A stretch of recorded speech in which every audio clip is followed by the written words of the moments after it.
சார்பில் வரவேற்பதாக தெரிவிக்கப்பட்டுள்ளது. மேலும் அனைத்து ஒப்பந்த பணியாளர்களையும் நிரந்தரப்படுத்த வேண்டும் எனவும்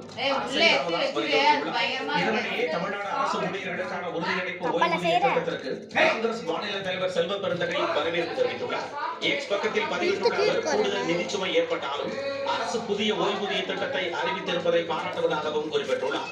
அதேபோல உறுதியளிக்கப்பட்ட ஓய்வூதிய திட்டத்தை மார்க்சிஸ்ட் கம்யூனிஸ்ட் கட்சியின் மாநில செயலாளர் சண்முகம் பாராட்டியுள்ளார். பலவிதமான பாரபட்சமான அணுகுமுறையை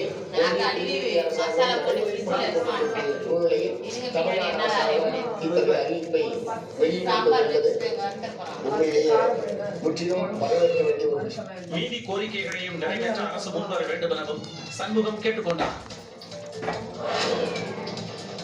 தமிழ்நாடு அரசு அறிவித்துள்ள ஓய்வூதிய திட்டத்தை ஏமாற்றும் வேலை என நைனா நாகேந்திரனும் அன்புமணியும் விமர்சித்துள்ளனர். தமிழக அரசு 5 ஆண்டுகளாக ஓய்வூதிய திட்டத்தை அறிவிக்காமல் தற்பொழுது அறிவித்தது ஏன் என பாஜக மாநில தலைவர் நைனா நாகேந்திரன் விளக்கியுள்ளார்.